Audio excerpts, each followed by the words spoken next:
Good morning, Carrie. Hey, good morning.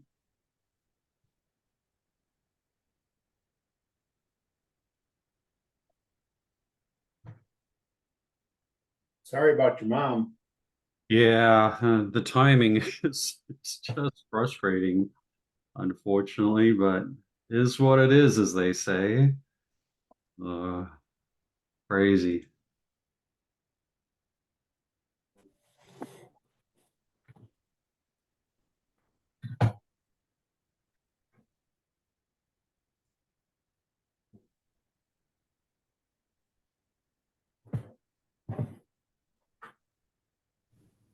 Morning, Paul. Good morning. How are you doing? Good. How are you doing? Good.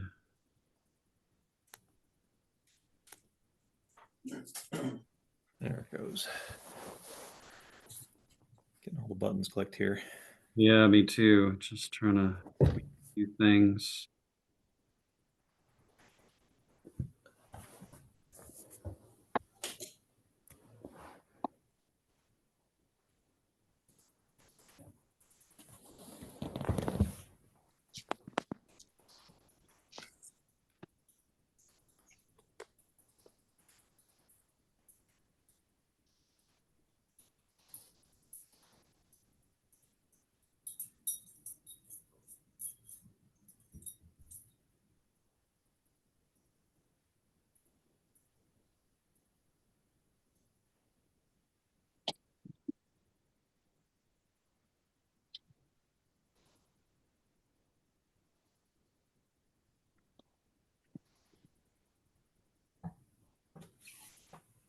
Folks are rolling in, so that's good.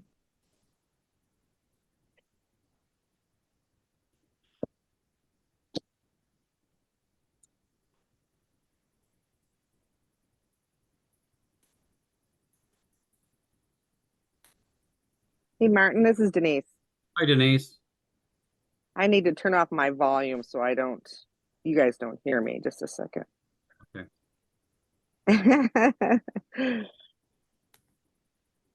I'm not sure how to. Let's see. I'm on my phone. Oh, there. Got it.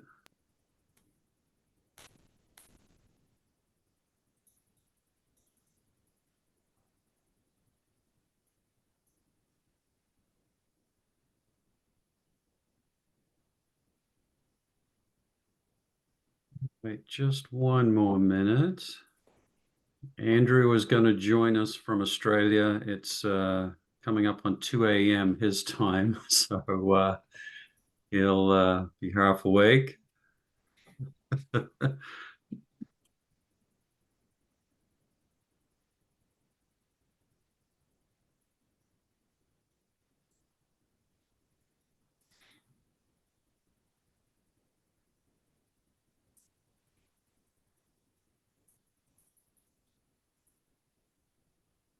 How's everyone feeling about getting ready? Thumbs up Pretty from good. Yeah, good. Good. No one's freaking out saying, "Oh my God, what have I done?" This is Well, there are moments.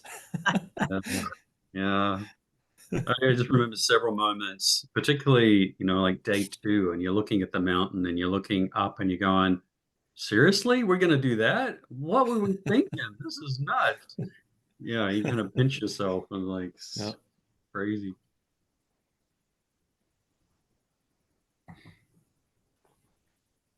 Morning, Julie. Morning. Hey, Hannah. See Sarah's with us. Nina, Elizabeth, Mike. Excellent. I think we'll get rolling. I want to run through the PowerPoint PDF. You probably glanced at it, but just want to highlight a few things along the way, just to make sure that we're all tracking about departure and details. If any questions come up, you can put them in the chat box as one option, or you can add them to that Google Doc because Brenda will be taking a look at that as well. So she's keeping her eye on that. So that might be an efficient way just to keep on top of that. But we'll see how we go. Hopefully, we don't have to overflow into another third time slot, but we'll see how the morning rolls. Should I say the African Tanzanian way is a little more storytelling and a little slower in delivery generally. So if I'm rushing, that's my Western side of me, but it will slow down once we hit Brenda and Festo and make that jump over at 9. So just know that there's definitely a cultural difference in the way that we communicate. Clearly, you should have everything that you need to go right now. I know a couple of you had visa questions in the last couple of days. I hope hopefully that's all in process and that you have that ready to go. Travel clinic has been a little putsy for me. I don't know about you. I was hoping just to get through and done with my GP, and my GP really balked at that. So I had to change my travel consult plan from Monday afternoon to Monday morning, 7:25 in Richfield. So I'll be looking forward to that. And the nurse that I was talking with in my GP's office said, don't expect oral typhoid meds, expect a shot. Oral meds apparently in extremely short supply. So just be a heads up on that. But your prescriptions, if you're going to do Diamox or not, have that conversation. Obviously, someone asked about hepatitis, and usually that one is for those who plan to be sexually active, and that's not on my agenda for our Africa trip. If that's on your agenda, you might want to protect yourself in an extra way. But for most of us, I don't think that's going to be an issue. If I could just say, if you have not been to the travel clinic yet, they're like, I know in the park template system, they're booking out like 3 weeks. In Alina, they managed to squeeze me in very quickly, so it might depend on what system you're in. You should have your insurance, especially that includes that high altitude option for being evac'd out.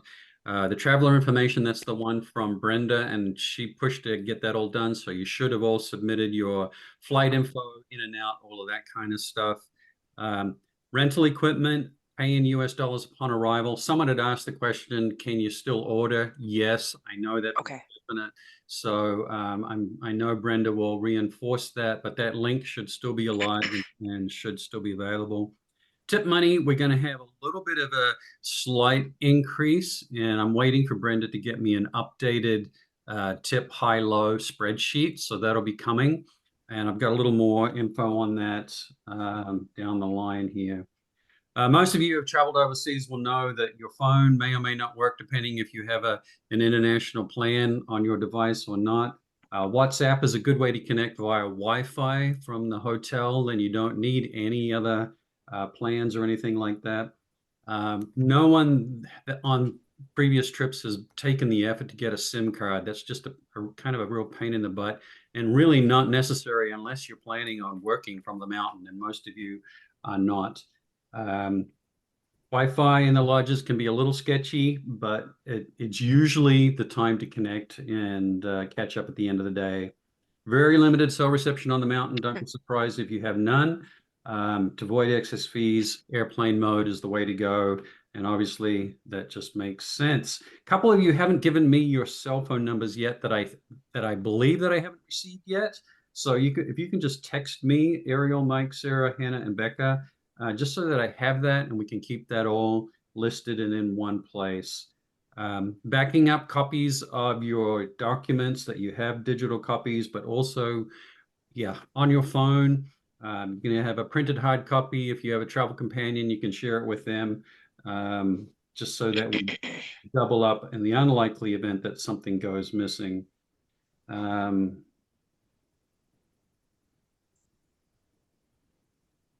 All right, just got a text from Hannah. Awesome, got her number. Thank you. Baggage allowance, basically one bag is what we'll be doing. In the event that I can't, in the event that I travel directly from Adelaide to Kilimanjaro, Mike and Denise have volunteered to to lug my stuff across the ocean and down to Tanzania, and then I'll be paying excess baggage to make that happen. If that's kind of a worst case scenario, using your day pack as a carry-on with essential items in that. Typical travel, just be careful of where your belongings are. I like those hiking pants that you can stash all kinds of personal and stuff right on your thigh and nice and close to your body so that it's not loose. I tend to not have my wallet in my back pocket as I'm traveling and even in crowds. So just be mindful of that. Non-climbing luggage items can be securely stored with Tanzania Choice Safari. So stuff that's not going up the mountain, they'll have a place for you to have that kept. All non-climbing items should be in one bag. They just don't want stuff floating all around in the storage area because it would be kind of chaos. You probably already checked out the adapter that you need for the trip.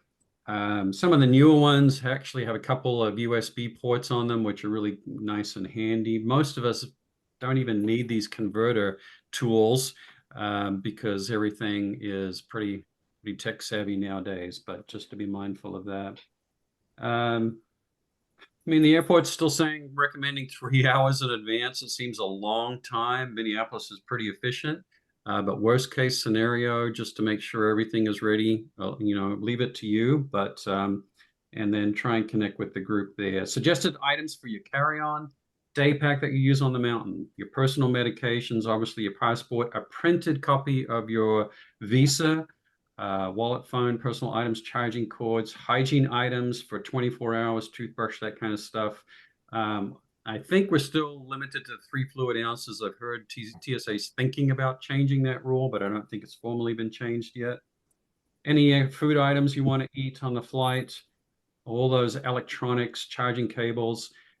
Lithium batteries cannot be in your check-on. They need to be carried on. So just be mindful of that. If you have a battery backup, those kind of things. If you have a solar panel that has a charging device.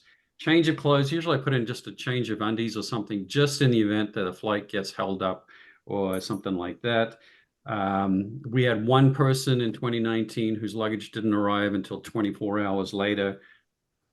And fortunately, it all came and she had everything she needed. I'm going to be wearing my hiking boots on the flight. It's not the most comfortable way to fly. I'll have my hiking pants and basic hiking gear on me, just in the slim chance that it might get lost in transit. Stay hydrated, which is difficult on those long flights because you don't want to be up and down peeing all the time, but you're preparing to be in the mountains. So there's that tension between not drinking so you don't have to pee, between staying hydrated. So wrestle with that.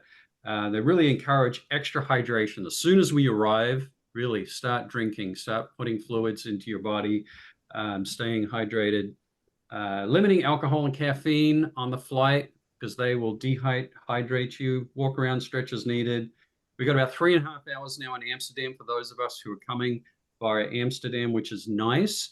Our 2019 flight got delayed leaving Minneapolis. We were de-iced. 2 hours de-icing the plane. We were de-iced twice, and we had a very tight connection in Amsterdam, but we made it. Don't exit the secure area in Amsterdam, Julie. Just not mentioning any names. She accidentally exited the airport secure area and had to be readmitted. And she was the last person on the flight. I was standing at the door. It was like a movie scene. I'm like running down the hallway. And I had her on the phone and I'm saying to the flight attendants, please, she's in the airport. She's on her way. She's on the jetway. She's coming. She's coming. I did get a whole clapping when I walked on the plane from the strangers and everything. I encourage you to go straight from the flight arriving in Amsterdam to the gate where we'll be exiting, just to get organized and know where your gate is for sure, where our gate is. Just so My parents also had a suggestion. If you can, try to make sure you use the facilities on the plane before you land.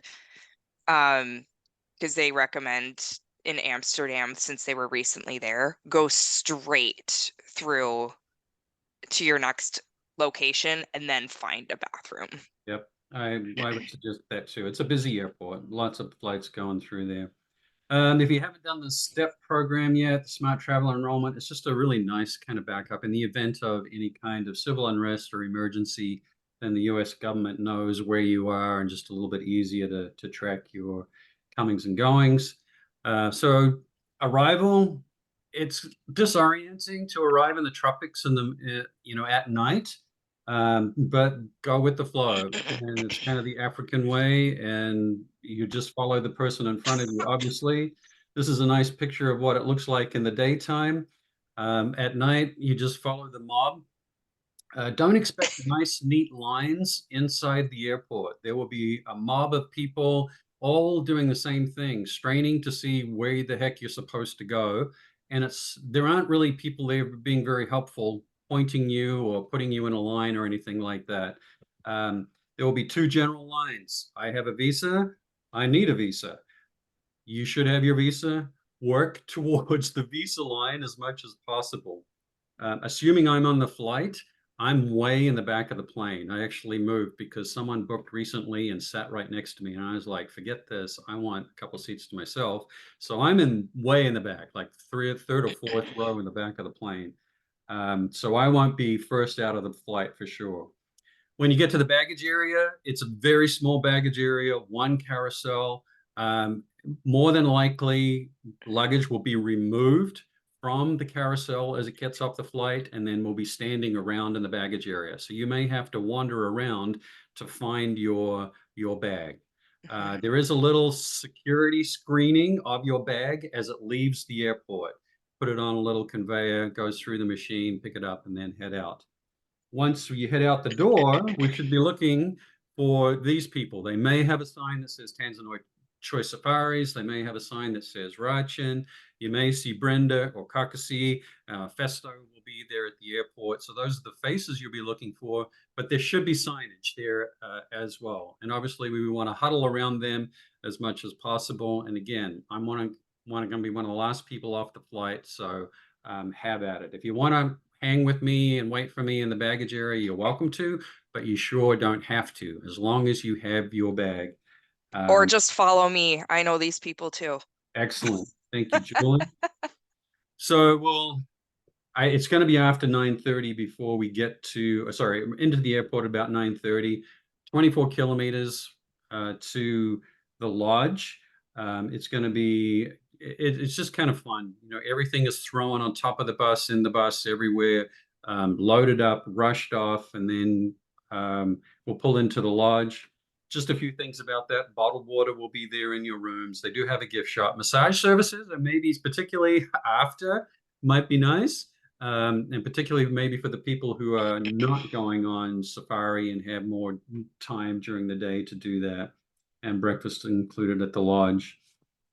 The farm, just a few shots, just again to remind you of what that's going to look like. It's rustic and simple. We'll be outdoors. We'll have tents. We'll have our meeting place there, obviously. I'm assuming we're going to have another Thunderdome is what we called it last time for our meals and all that kind of stuff.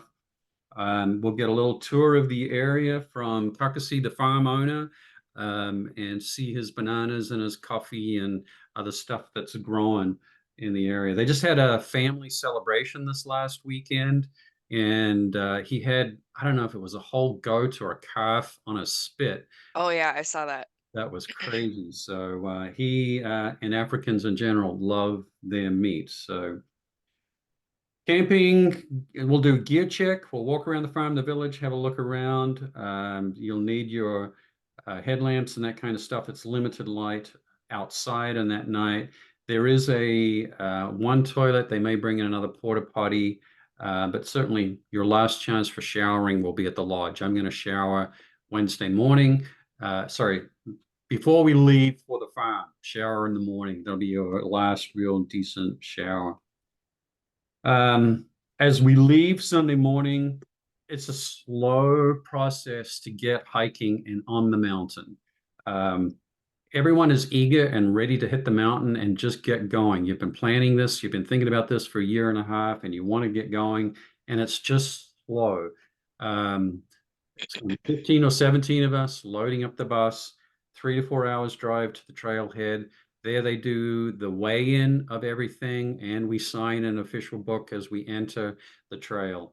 It just takes a lot of time. We'll more than likely have lunch at the trailhead as well. Then we'll get back on the bus and then go to where we start hiking. So it's just a slow, feels kind of chaotic, but just go with the flow. We even had to stop and we had some bus issues on the way last time as well, but it's Africa and things will happen. On the back end, hiking out, finishing the trek on Sunday, celebration dinner at the lodge, overnight at the lodge.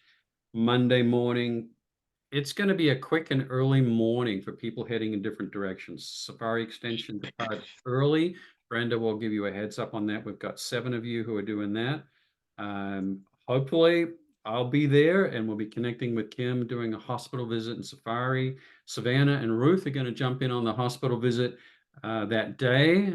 Ruth's going to be leaving a little bit earlier, like 1:30, I think your flight is. She's going through Nairobi, I believe, on her way back. And you won't see her on the flight. You won't see Ruth in Amsterdam. She's going to be in Kenya for a couple of days, visiting a Rotary site before she arrives in at Weruru. So I'm going to have Brenda talk a little bit more about options for what you could do during the day for those who are not doing the safari, just for hanging out. How safe is the water? Good question. Water provided by Tanzania Choice is safe. Ice cubes at hotels and lodges are safe. Vehicles for post-climb safari will be stocked with bottles of water, all good. The extension trips, drink only the bottled water, boiled water, carbonated drinks in cans or bottles. Don't drink tap water or fountain drinks. Additional water can be purchased from the hotel, bar, or restaurant. I typically brush my teeth with bottled water. So even just to get out of the habit of brushing your teeth in a sink with running water in front of you takes a while. So it's not the end of the world. I think everyone has kind of messed up once. It's like, oops, and then spat it out. But anyway, it happens. Yeah, certainly your meds, your painkillers, some cold meds is good. Band-aids, first aid cream, that kind of stuff. Just as a reminder, hand washing. I'm going to have a little Purell pack on the Purell bottle on the outside of my pack just to help with sanitation. Let me or Festo know on the mountain if you are not feeling well. It's really important to communicate that. Headaches, nausea, any signs or symptoms that you're just not feeling great, talk to your guide. Talk to me. Let us know so that we can assist you and help you. It's amazing. Festo can tailor how his guides manage some things at times. And yeah, just so that we're aware of how everyone is doing and managing the altitude. I am going And Festo's really quick acting. So if you tell him, he will get on it pretty quickly. I probably was not feeling good day 3, and he came to me with a magical ginger drink. And it really helped. I mean, but he was on it, so he did not hesitate. He'll do what he can to make it the best possible trip for us. So don't be hesitant about saying how you're feeling. Even your bowels, honestly. If you've got diarrhea, if you're uncomfortable, it was really helpful for Festo to know, just so that we can help you manage whatever's going on in your body. I'm going to create a Google Photos shared album for sharing photos. I'm going to have my DSLR camera with me. And I take lots of photos, and I'm not trying to creep on you, but we'll put them in the shared file, and then you can use whatever you want. And Tanzania Choice Safaris has probably 3/4 of the photos on their website for Kilimanjaro are my photos. So you just might end up on their website and be a poster child for traveling with them. So I'm going to ask Festo and Brenda to respond to this. This is what they're saying: carrying 15 kilograms, about 33 pounds. Be careful not to overpack. So they're very limited to what they can carry. I was really paranoid about this. Like, oh, do I have too much? Do I have, and I was stepping on and off the scale at home before leaving. And when we were doing the gear check out at the farm, it was never a consideration. There was no concern, and it wasn't, measuring out ounces or anything. They didn't even have a scale at the farm that I saw anywhere. So there's a little bit of flexibility with that, and I didn't sense an extreme focus on that. I'm not saying go pack and go crazy and go wild. You don't want to do that, but to be mindful that they aren't going to be super pointed on that. Rain cover, waterproofing spray.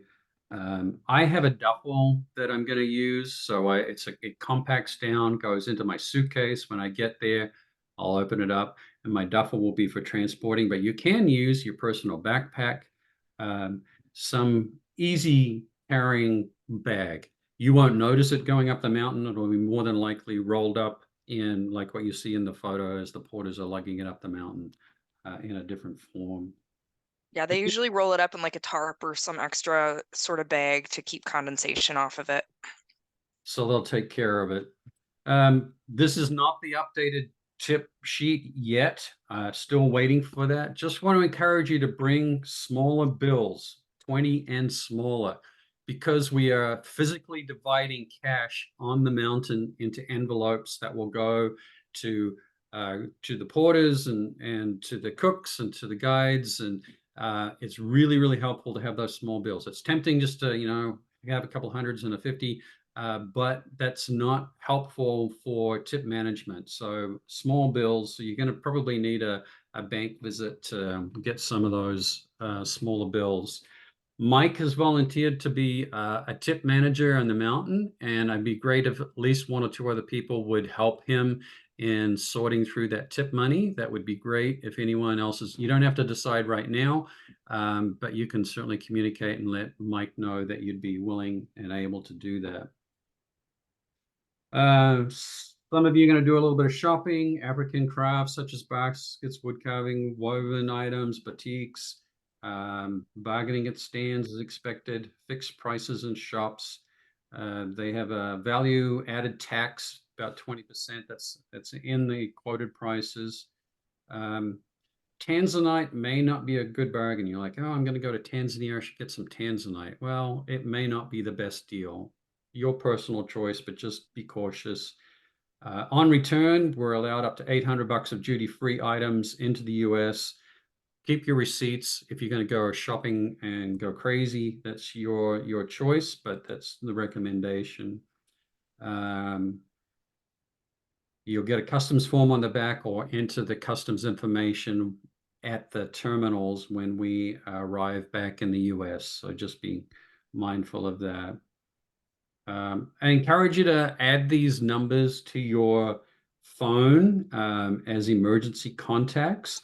And you can see the asterisk ones are also WhatsApp numbers. So if you are sitting in your hotel room and are not connected to anyone or anything, you're like, where the heck is someone? Have I missed the boat? Please reach out and connect. I don't think it's necessary to get Tanzanian shillings in advance, particularly for people who are just doing the mountain. For those of you who are doing the extension tours, there'll be time after coming down the mountain as you head west to Safari. Then you'll have an opportunity to stop with whoever your driver is at an ATM. So that's my recommendation. They do accept US dollars in all kinds of places. And most of us won't have old bills, but if you do, they may balk at them. So they're saying at least 2006 or newer. It's like, is there a date on these? Actually, there is, but we kind of forget about that. The Safari people, I would strongly recommend you to pool your tips together, and maybe Mike, if you could manage that with the Safari extension people, that'd be great. See that I'm running out of time. That's a good thing. We've got just a couple minutes. Actually, Savannah, can you just say something about quilts? Going to hand that over to you. Yeah. We are, and Ruth, you can jump in too. I know Ruth has already talked to the quilters. They're really excited. They have some, they're gonna pick out some quilts. I believe we decided on 12. Is that correct, Ruth? Yeah. Okay. So we are just looking for people who'd be willing to take one in their suitcase on the way over. And we have some bags that can make them more compact, so it'd be smaller and hopefully not take up that much space. But if you are willing to take one of those bags in your suitcase, if you could just send me a quick email or text message or Facebook message or whatever works best for you, then I can start getting the list together and then find a time to get you that quilt as we get a little closer. Excellent. Thanks. Mhm. We're like 2 minutes to 9. We're going to end this session and let's jump into the Brenda one, Plan A. I haven't heard in any other fashion that that's not working. So let's log off this one and go on to Plan A with Brenda and Festa. Thanks.